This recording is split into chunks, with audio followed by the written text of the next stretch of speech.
সংসারে এমন কখনোই হবে না যে আপনি কিছু একটা করলেন কিন্তু তার মূল্য আপনাকে দিতেই হলো না।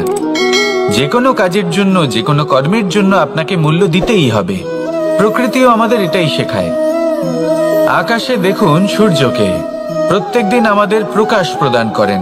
এনাকে সূর্যনারায়ণ বলা হয়। ইনি কি মূল্য প্রদান করেন? নিজে জ্বলতে থাকেন।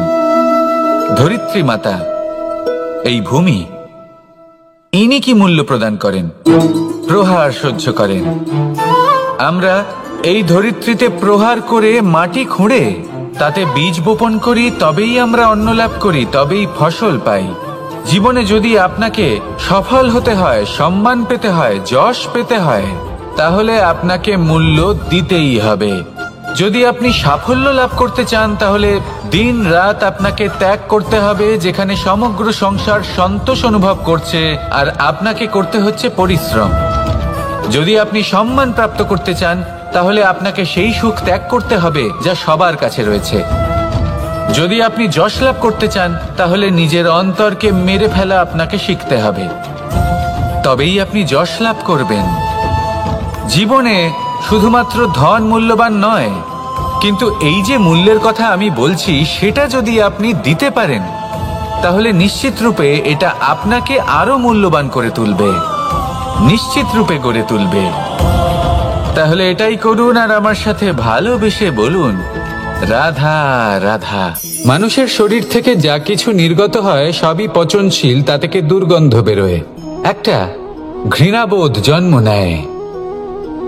আমাদের রক্ত হোক, অবশিষ্ট হোক, ঘাম হোক, নিঃশ্বাস হোক, আবার এমনকি যখন আমরা মনুষ্য শরীর ত্যাগ করি তারপরেও এই শরীরেও পচন ধরে, তার থেকে দুর্গন্ধ বেরোয়। কিন্তু বিষয়টা হলো এটা আমাদের হাতেই নেই। তাহলে আমাদের হাতে কি রয়েছে? আমাদের কর্ম, আমাদের উদ্দেশ্য আর আমাদের বাণী।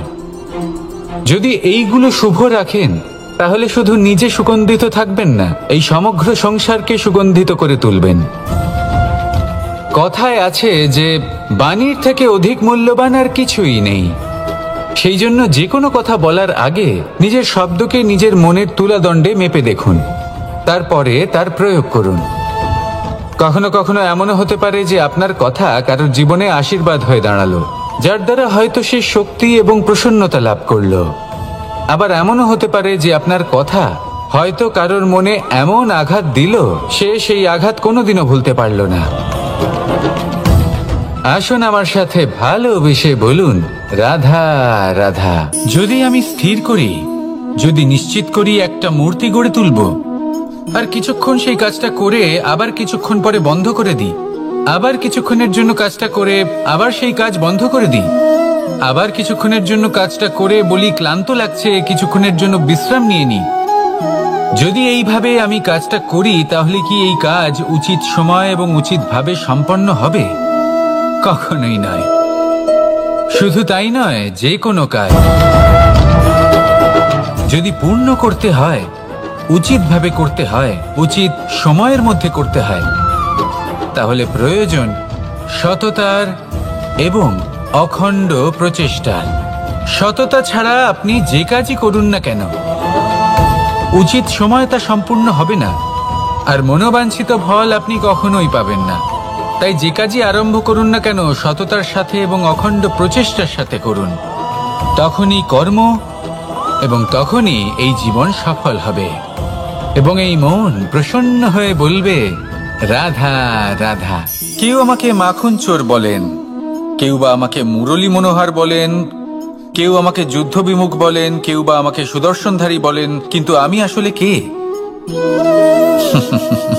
আসুন আজ আমি আপনাকে আমার আসল পরিচয় জানাবো।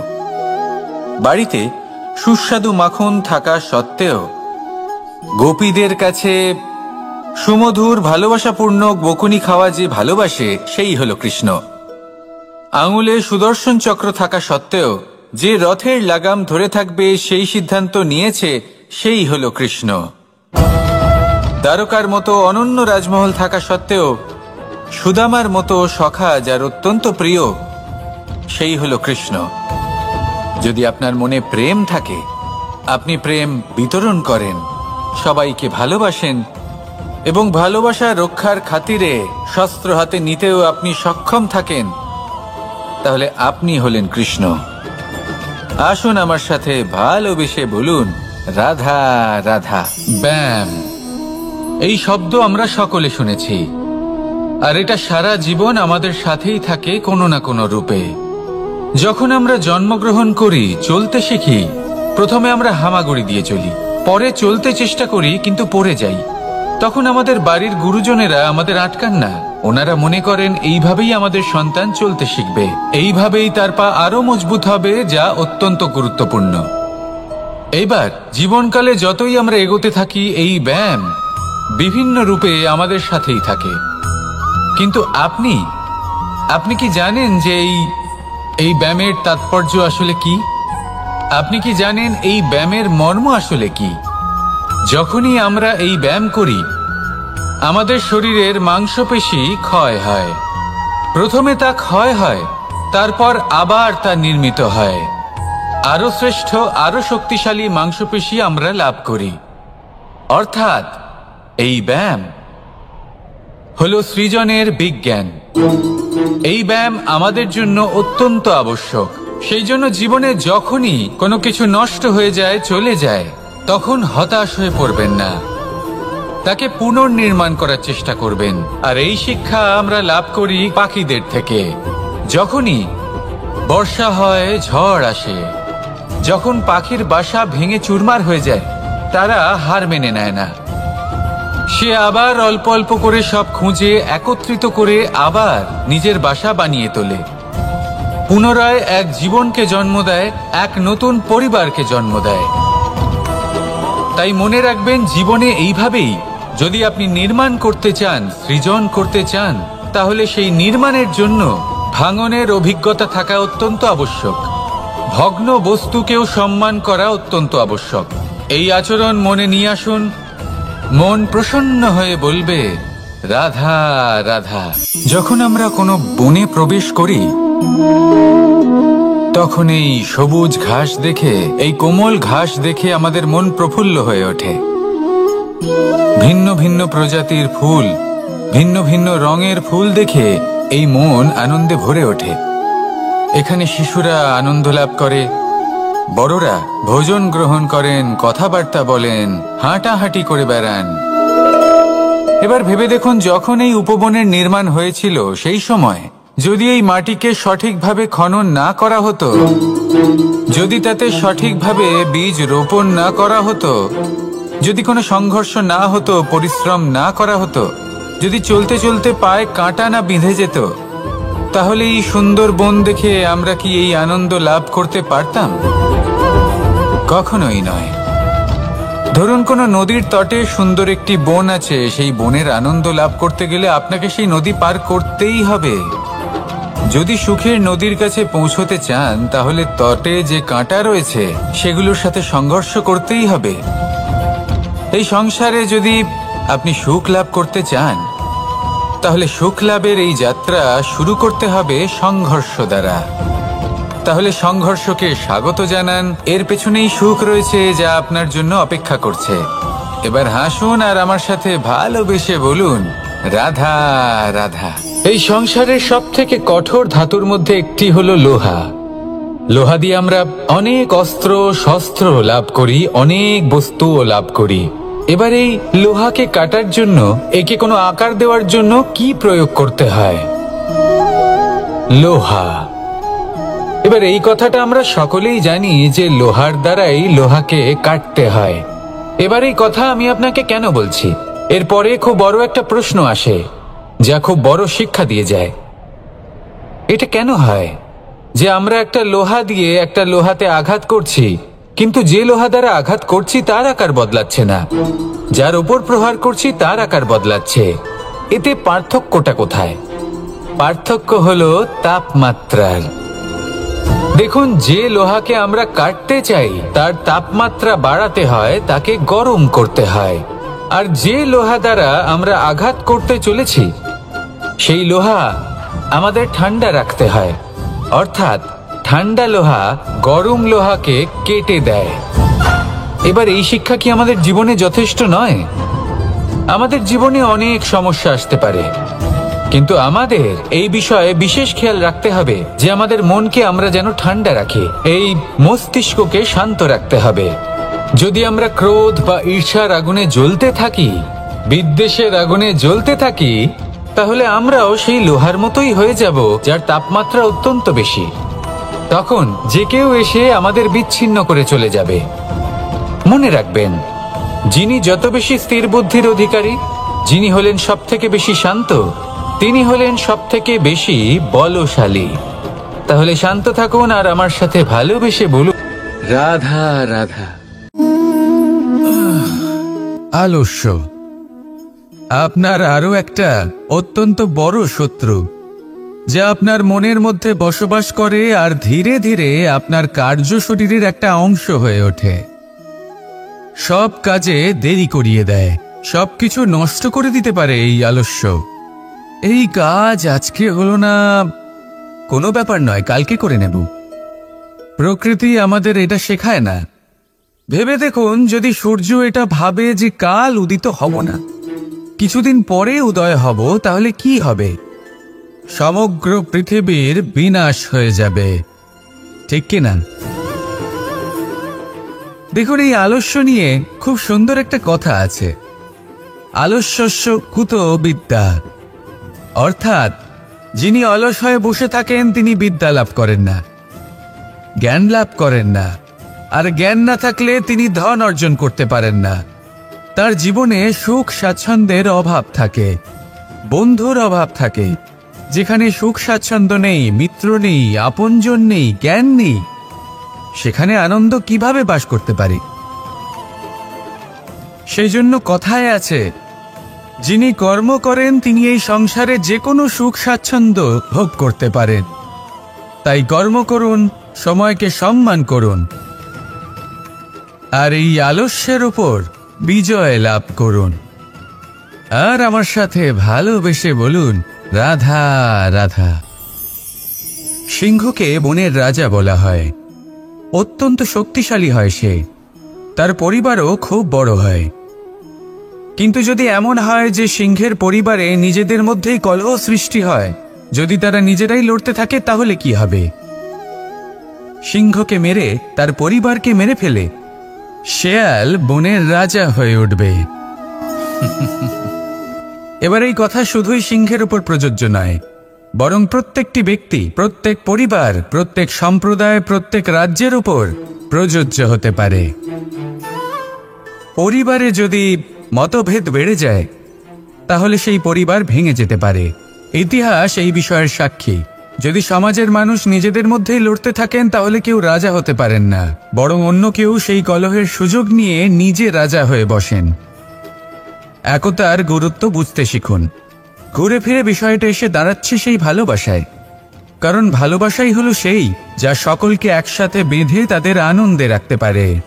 প্রেমের থেকে বেশি শক্তিশালী আর কিছুই নেই।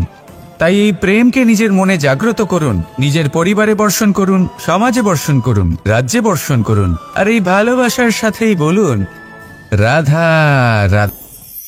আপনি কখনো মাখনের হাঁড়ি ভেঙেছেন? কত আনন্দ পাওয়া যায়। এই মাখনের হাঁড়ি ভাঙলে পুরো মাখন আমাদের গায়ে এসে পড়ে আর মন উচ্ছ্বসিত হয়ে ওঠে। কিন্তু তার জন্য বালগোপালদের কত চেষ্টা করতে হয় সেটা কখনো ভেবে দেখেছেন? প্রথমে বড়ই পরিশ্রম করে একের উপর এক সাবধানে ওপরে চড়তে হয়, তারপরে ভারসাম্য বজায় রাখতে হয়, পড়ে গেলে হবে না। তারপর এই হাতের দ্বারা সেই মাখনের হাঁড়ি ভাঙতে হয়, তখন মাখন পড়ে।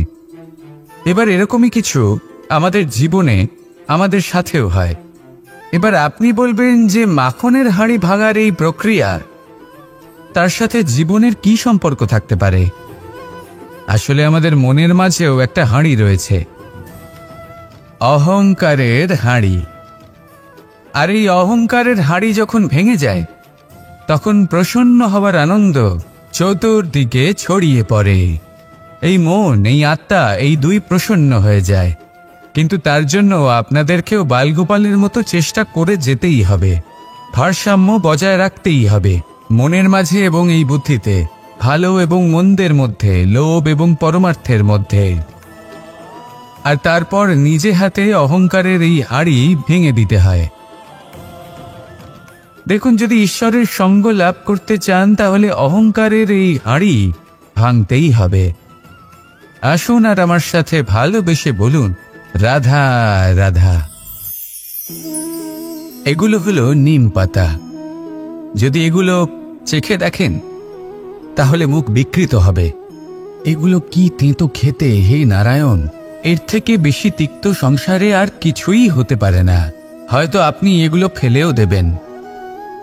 কিন্তু যদি এই স্বাদের ঊর্ধ্বে উঠে এই নিমের বিষয়ে আপনারা জানতে চেষ্টা করেন তাহলে আপনি জানতে পারবেন যে এই নিম কতটা বেশি গুরুত্বপূর্ণ, কত গুরুত্বপূর্ণ ওষুধ, আর আমাদের শরীরের জন্য কতটা বেশি লাভজনক। এই নিম, এর মধ্যে অনেক রোগের উপশম নিহিত রয়েছে। এবার জীবনে আমরা বিভিন্ন মানুষের সাথে পরিচিত হই, নেত্র দ্বারা তাদের দেখি, কিন্তু তাদের আমরা খুব একটা পছন্দ করি না। সেক্ষেত্রে আমাদের কি করা উচিত? অন্তর মন দিয়ে তাদের দেখা উচিত। ওনাদের রূপ রং নয়, ওনাদের ব্যবহার, ওনাদের গুণাবলী দেখা উচিত। কারণ হতে পারে ঠিক যেমন নিম পাতা বাস্তবে খুব তেতো কিন্তু আমাদের শরীরের পক্ষে লাভজনক, সেইভাবেই এইসব মানুষ যাদের দেখলে আমাদের ভালো লাগে না, যাদের রূপ রং আমাদের পছন্দ হয় না, হয়তো সেই মানুষগুলোই আমাদের জীবনকে পূর্ণরূপে পাল্টে দিতে পারেন। হতে পারে তাদের মধ্যে এমন ক্ষমতা রয়েছে, আমাদের সুখ, শান্তি, প্রেরণা প্রদান করতে পারেন, আমাদের দুঃখ হরণ করতে পারেন, আমাদের পথ দেখাতে পারে। সেই জন্য যখনই কোনো ব্যক্তিকে দেখবেন, চর্মচক্ষু নয় অন্তর্মন দিয়ে দেখবেন, রূপ রং নয় গুণাবলী দেখবেন, মানুষকে আরো ভালোভাবে বুঝতে পারবেন। আর এই মন প্রসন্ন হয়ে বলবে, রাধা রাধা।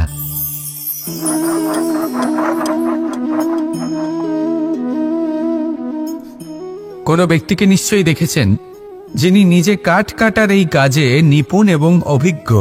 এবার আপনারা দেখবেন যে তার মনোযোগ সমস্ত কাঠের ওপর থাকে না, তার মনোযোগ থাকে শুধুমাত্র একটা কাঠের ছোট্ট একটি অংশের ওপর, যেখান থেকে তার টুকরো করা হচ্ছে। কিন্তু সেটা উনি কেন করেন? যদি এটা উনি না করেন তাহলে সেই কাঠ সঠিক পদ্ধতি এবং তাড়াতাড়ি কাটা যাবে না। জীবনেও তাই হয়ে থাকে। আপনি হয়তো কোনো লক্ষ্য স্থির করেছেন বা পথ নির্বাচন করেছেন বা কাজ স্থির করেছেন যেটা আপনি করেই ছাড়বেন। তাহলে নিজের সম্পূর্ণ মনোযোগ শুধুমাত্র তার উপর কেন্দ্রীভূত করুন। যদি আপনার মন এদিক ওদিক তাকাতে থাকে, অস্থির হয়ে পড়ে, বিচলিত হয়ে পড়ে, যদি তা হয়ে থাকে তাহলে আপনি অবশ্যই অসফল হবেন। তাই কর্মঠ থাকুন, নিরন্তর কর্ম করতে থাকুন এবং পূর্ণ মনোযোগ দিয়ে নিজের কাজ করুন। নিজের পথে অগ্রসর হন বা নিজের লক্ষ্য প্রাপ্ত করতে চেষ্টা করুন। তারপর দেখুন কি হয়, কিভাবে উচিত পথে এবং তীব্র গতিতে আপনার লক্ষ্য আপনার কাছেই পৌঁছে যায়। আর আপনার এই মন প্রসন্ন হয়ে বলে, রাধা রাধা। পায়েস হলো আমার বিশেষ প্রিয়। এর মধুর স্বাদ মনকে প্রফুল্ল করে তোলে। ছোটবেলায় মা আমার জন্য পায়েস বানাতেন এবং আমাকে বলতেন যে গরম থাকতে থাকতে খেয়ে নে কানাই, ঠান্ডা হয়ে গেলে ভালো লাগবে না।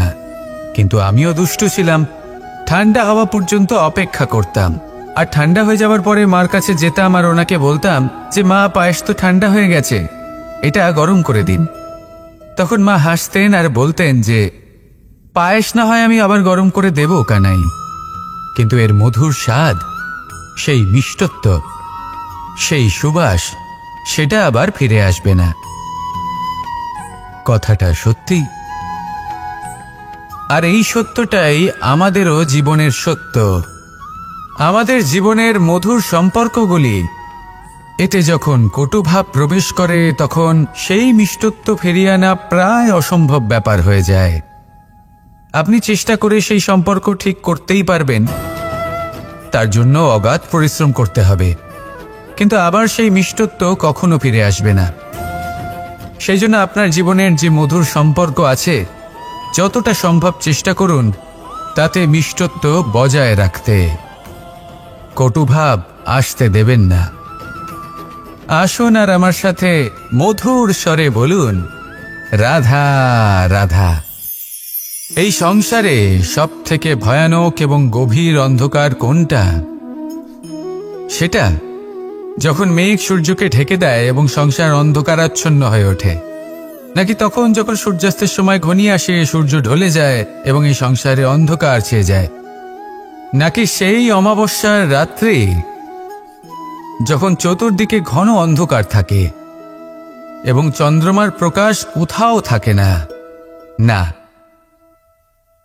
এই সংসারে সব থেকে বেশি ভয়ানক অন্ধকার হল মানসিকতার অন্ধকার।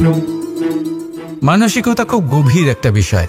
এই মানসিকতাই সত্যের রূপ ধারণ করে এবং আমাদের এই মানসিকতা এবং বিবেকে একটা সূর্য থাকে। যদি আমরা এটা জীবন থেকে বের করে ফেলি, তাহলে নিরাশা, হতাশা, অসফলতা এর এমন এক ঘন অন্ধকারে আমরা পিষে যাব যে তার থেকে বাইরে বের হওয়া প্রায় অসম্ভব ব্যাপার হয়ে দাঁড়াবে। বড়ই কঠিন হয় সেই সময়। সেই জন্য ইতিবাচক মনোভাব থাকা খুব প্রয়োজনীয়। এটা ভাববেন না যে এটা আমার সাথে কেন হলো, এই সমস্যা কেন এলো, ওই ব্যক্তি আমার সাথে এটা কেন করলেন। এটা ভাবুন যে আমি জীবনে যে পরিস্থিতিতে দাঁড়িয়ে আছি তার থেকে আমি ঠিক কিভাবে বাইরে বেরোতে পারবো। যতই ঘন অন্ধকার থাকুক না কেন, খুব ছোট একটা প্রদীপের প্রকাশ আমাদের পথপ্রদর্শক হয়ে দাঁড়াতে পারে। আর আমাদের জীবনে এই ছোট্ট একটা প্রকাশ হলো আশা। এই আশার একটি কিরণ আমাদের অত্যন্ত গাঢ় অন্ধকারেও পথ দেখাতে পারে। তাই এই আশাকে সবসময় মনে প্রজ্বলিত করে রাখুন। গাঢ় থেকে গাঢ় অন্ধকারের সাথে, কঠিন থেকে কঠিনতর সমস্যার সাথে লড়াই করুন, সামনে এগিয়ে চলুন, আর আমার সাথে ভালোবেসে বলুন, রাধা রাধা। মানুষ যখন জন্ম নেয় তখন তার সাথে তার জিহ্বাও জন্ম নেয়। কিছু বছর পরে তার দাঁতও ওঠে, আর বৃদ্ধ অবস্থায় এই দাঁত তার সঙ্গ ছেড়ে চলে যায়। কিন্তু জিহ্বা তখনও সঙ্গ দেয়, কারণ দাঁত কঠোর হয় কিন্তু জিহ্বা কোমল হয়। ঠিক সেরকমই আপনি আপনার অস্তিত্ব বেশি সময় অবধি অক্ষুণ্ণ রাখতে চাইলে আপনাকে জিহ্বার মতো কোমল আর নমনীয় হতে হবে, যাতে যেমনই পরিস্থিতি আপনার সম্মুখে আসুক, চড়াই আসুক বা উতরাই, দুঃখ আসুক অথবা সুখ, ক্ষতি হোক বা লাভই হোক, আপনার অস্তিত্ব যেন না ক্ষুণ্ণ হয়। কঠোর হওয়ার ফলে আপনার ভেঙে পড়ার সম্ভাবনা অনেক বেড়ে যায়। সমস্যা যেমনই হোক, দুঃখ আসুক অথবা সুখ, কোমলতার সাথে, সাহসের সাথে তার সম্মুখীন হন। রাধা রাধা। মন্থন।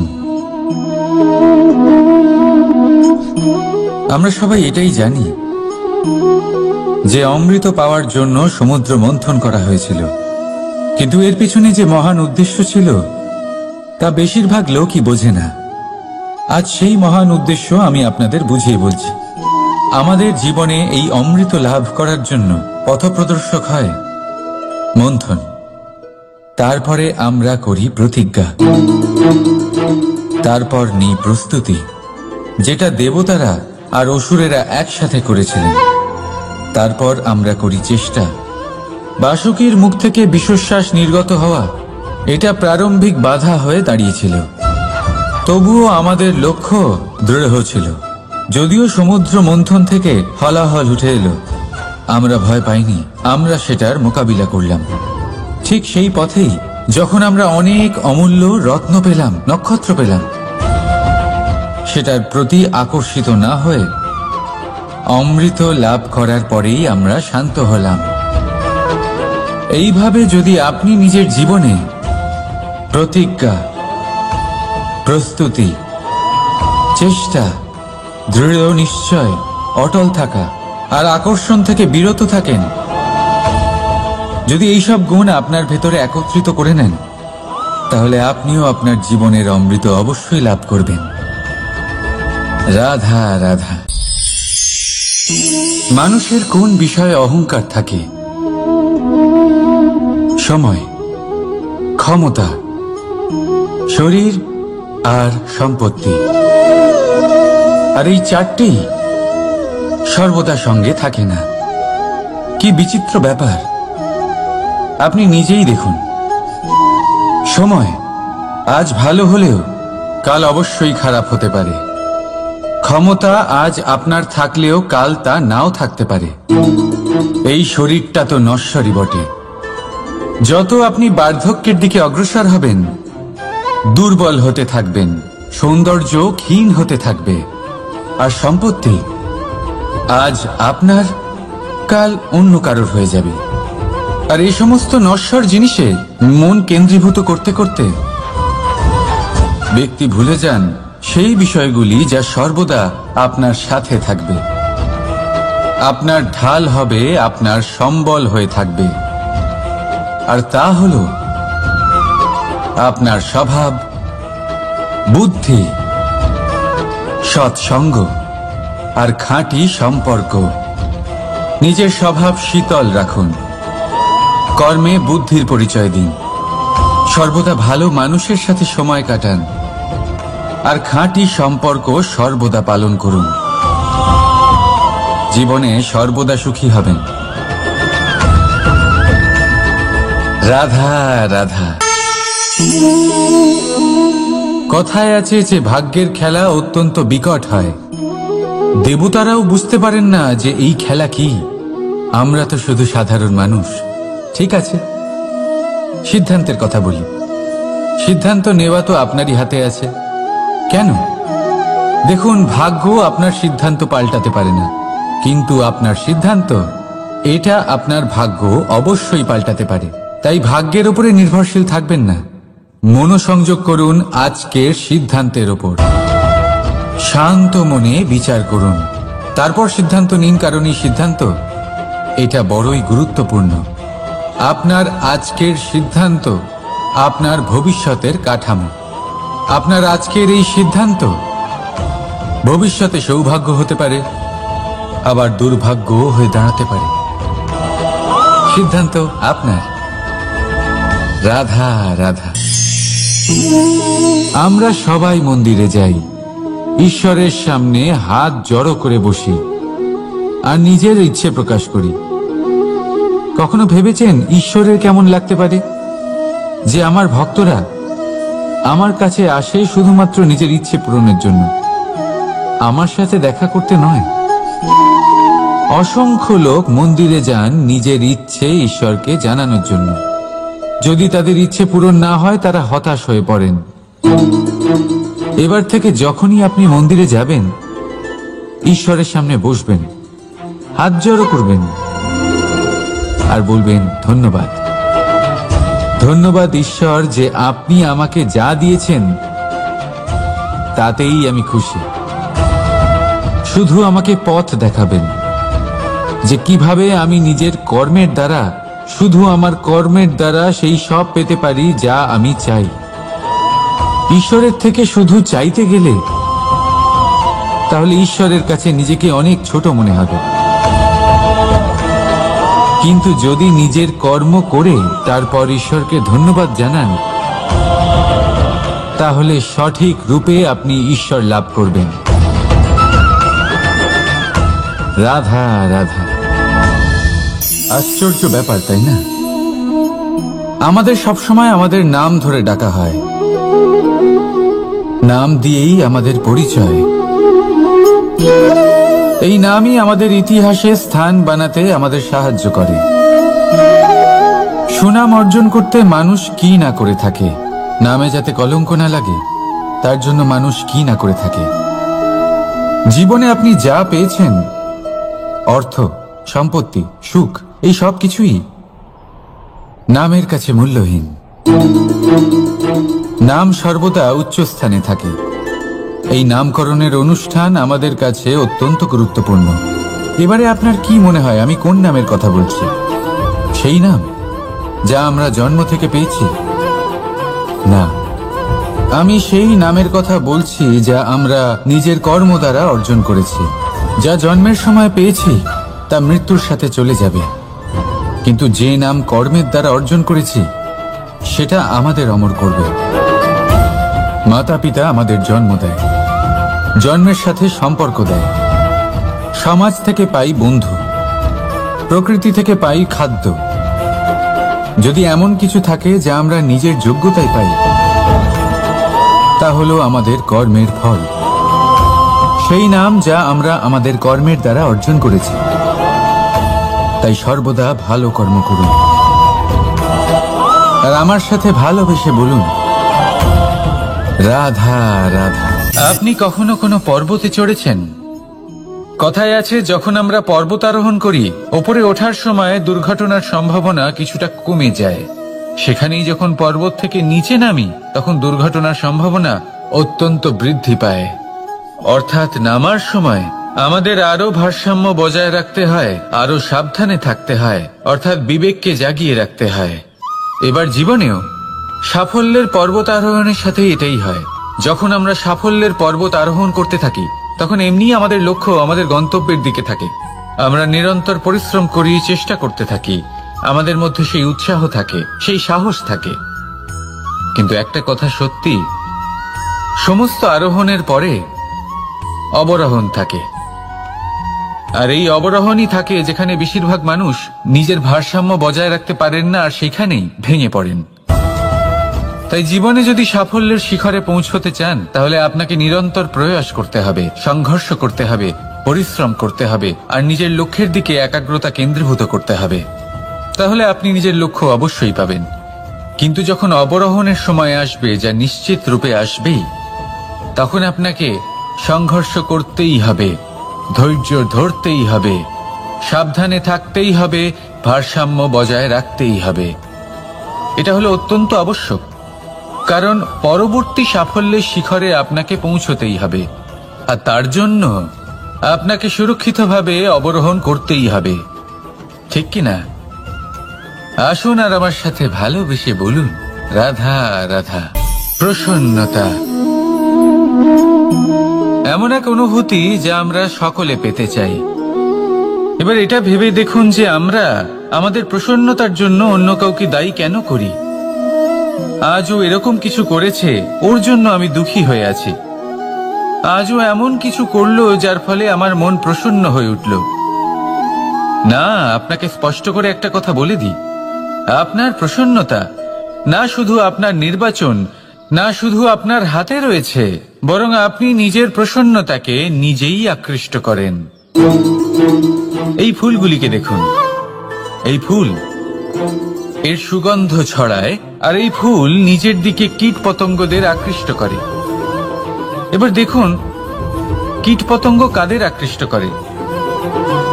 গিরগিটি বা ব্যাঙ, এরকম কিছু প্রাণীদের।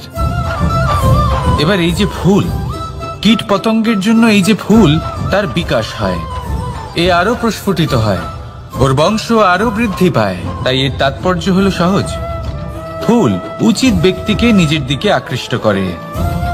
এবার কীট পতঙ্গের কথা বললে তারা কাদের আকৃষ্ট করে? তাদেরই, যারা তাদেরই শিকার করবে, খাদ্যরূপে গ্রহণ করবে। এবার কাকে আপনি নিজের দিকে আকৃষ্ট করতে চান, তার নির্বাচন আপনারই। আপনি কি প্রসন্নতাকে নিজের দিকে আকৃষ্ট করতে চান, নাকি অপ্রসন্নতাকে করতে চান, তার নির্বাচন আপনারই। আপনি জীবনে যা কিছু পাবেন, সুখ দুঃখ, আশা নিরাশা, প্রসন্নতা অপ্রসন্নতা, সবই হলো আপনারই নির্বাচনের পরিণাম। তাহলে সঠিক নির্বাচন করুন, আর আমার সাথে ভালোবেসে বলুন, রাধা রাধা। ঘূর্ণিঝড়, যখন এই ঘূর্ণিঝড় আসে, তখন প্রচন্ড বেগে হাওয়া বয়ে চলে। সেই সময় এমন কিছু বৃক্ষ আছে যা কঠিন হয়ে দৃঢ় হয়ে দাঁড়িয়ে থাকে। সেই গাছ যা 10 বছর ধরে বা সহস্র বছর ধরে দাঁড়িয়ে থাকে, তাদেরকে আপনি খুব সহজে নাড়াতে পারবেন না।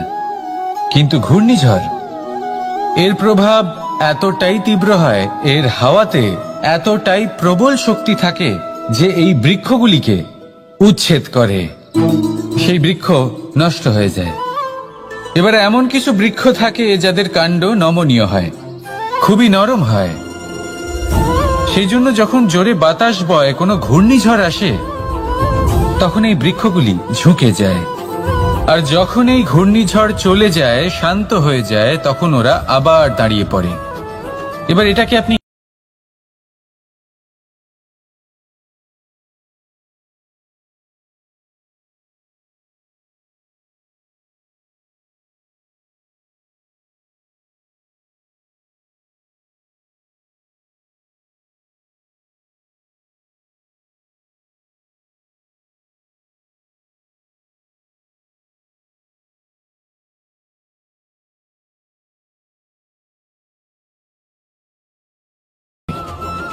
সেখানেই কিছু নির্মাণ হয়। তাই আসুন আর আমার সাথে ভালোবেসে বলুন, রাধা রাধা। ভয়। আমরা ভয়ের বিষয়ে অনেক কথা বলি, ভয়ের থেকে সবসময় দূরে পালাই। কখনো ভেবে দেখেছেন আমরা এই ভয়ের সদ্ব্যবহারও কি করতে পারি না? নিশ্চিত রূপে করতেই পারি। এমন কোনো অক্ষর নেই যার দ্বারা কোনো মন্ত্র হয় না। তাই নিশ্চিত রূপে এই ভয়েরও সদ্ব্যবহার আমরা করতেই পারি। নির্ভর করছে আপনার দৃষ্টিভঙ্গির ওপর, আপনার প্রতিক্রিয়ার ওপর। ভয় যখন সামনে আসে দুটো পথ থাকে। প্রথমটা হলো ভয়ভীত হয়ে চুপচাপ পালিয়ে যাওয়া, আর দ্বিতীয় পথ সেই ভয়ের সম্মুখীন হওয়া। সেই ভয়ে ডুবে গিয়ে দেখুন এমন কি আছে যা আপনাকে পিছনে টেনে রাখছে। নিজের সাহসকে জাগিয়ে তুলুন, নিজেকে আরো শক্তিশালী বানিয়ে তুলুন, নিজেকে আরো শ্রেষ্ঠ বানিয়ে তুলুন, আর আপনার সামনে যা আছে সব প্রাপ্ত করে নিন। সেই ভয়, আপনি তার থেকে পালিয়ে যেতে চান নাকি তার সম্মুখীন হয়ে নিজেকে আরো শ্রেষ্ঠ বানাতে চান? সেই চয়ন আপনারই, প্রতিক্রিয়া আপনারই, দৃষ্টিভঙ্গি আপনারই। আসুন আর আমার সাথে ভালোবেসে বলুন, রাধা রাধা। কখনো কোনো বনে আপনি আগুন লাগতে দেখেছেন? এমন ভয়ানক আগুন লাগতে পারে সমস্ত বন জ্বালিয়ে দিতে পারে। সেখানে যে বনস্পতি পাওয়া যায়, সেখান থেকে যে ঔষধি পাওয়া যায়, সবকিছু নষ্ট হয়ে যায়। যে পশু পাখি পাওয়া যায় বেশিরভাগই নিজের প্রাণ হারিয়ে ফেলে, আর যারা বাকি থাকেন তারা নির্বাসিত হন। কিন্তু কখনো ভেবে দেখেছেন এই বনে আগুন লাগে কি করে? ছোট ছোট শুকনো পাতার কারণে, শুকনো ডালের কারণে, সেগুলো যেগুলো কখনো গাছের অংশ ছিল। সবসময় মনে রাখবেন, গাছ আমরা কুড়ুল দিয়ে কেটে থাকি, কিন্তু গাছ কখনো কুড়ুলের ডগা দিয়ে কাটা যায় না। বরং এই যে হাতলটা আছে, তাতে যে শক্তি লুকিয়ে রয়েছে, এই শক্তির দ্বারা গাছ কাটা হয়। এবার বলুন, এই যে হাতল, এ কি দিয়ে তৈরি হয়? স্বয়ং গাছের দ্বারাই। এর থেকে আপনি কি শিক্ষা পেলেন? যদি কেউ আপনজন হন, যে আপনার কোনো দরকারে লাগছেন, সেই কারণে তাকে নিজের থেকে দূরে করবেন না। যদি তার সাহায্যের প্রয়োজন হয় তাহলে তাকে সাহায্য করুন, যদি তার সঙ্গের প্রয়োজন হয় তাহলে তাকে সঙ্গ দিন। নিঃস্বার্থভাবে আপনজনদের বিকাশের পথে নিয়ে যান। নিজের স্বার্থ অনুসারে আপনজনদের নিজের জীবনে রাখবেন না। আসুন আর আমার সাথে ভালোবেসে বলুন, রাধা রাধা। জীবনে লক্ষ্য লাভ কি করে করতে হয়? কেউ বলবে বন্ধুদের সাহায্যে, কেউ বলবে প্রেমের সাহায্যে, কেউ বলবে নিরন্তর চেষ্টা করলে, কেউ বলবেন পরিশ্রম করলে, কেউ বলবেন ঈশ্বরের আশীর্বাদে, ইত্যাদি ইত্যাদি। আমি আপনাকে বুঝিয়ে বলি, এই যেমন ত্রিলোক আছে, অর্থাৎ 3 লোক আছে, যাকে সঞ্চালন করে ত্রিদেব বা 3 জন দেবতা। সেইভাবে নিজের লক্ষ্যে পৌঁছানোর জন্য 3টি ভাবের প্রয়োজন পড়ে। প্রথম ভাব হলো স্বপ্ন দেখা। আপনি যদি স্বপ্ন দেখতে শুরু না করেন তাহলে সেখানে পৌঁছতেই পারবেন না। তারপর আপনাকে দৃঢ় সংকল্প নিয়ে সেই পথ যেমনই হোক তাতে চলতে হবে। এ হলো দ্বিতীয় ভাব, দৃঢ় সংকল্প। আর তৃতীয় ভাব হলো সেই লক্ষ্যের যাত্রা পূর্ণ করার জন্য প্রতিবদ্ধ হওয়া। তাই যদি আপনি স্বপ্ন দেখতে পারেন, দৃঢ় সংকল্প দ্বারা পথ যতই কঠিন হোক না কেন তাতে চলতে পারেন, আর সেই লক্ষ্য লাভের যাত্রা পূর্ণ করার জন্য প্রতিবদ্ধ হতে পারেন, তাহলে আপনি নিশ্চিত রূপে আপনার লক্ষ্য লাভ করতে পারবেন। তাই আপনি এটাই করুন, আর আমার সাথে ভালোবেসে বলুন, রাধা রাধা। মাতা পিতার মনে সবসময় এই বাসনা বাস করে যে ওনাদের সন্তানের যেন মঙ্গল হয়। নিজের সন্তানকে সেই সবকিছু দেবার সবসময় চেষ্টা করতে থাকেন যেগুলো তারা নিজেরা নিজেদের জীবনে কখনো পেতে পারেননি। এবং এই প্রক্রিয়ায় সবথেকে গুরুত্বপূর্ণ বিষয়টি ভুলে যান, নিজের সন্তানকে সেই জিনিস দেওয়া যেটা উনি সবথেকে আগে পেয়েছেন।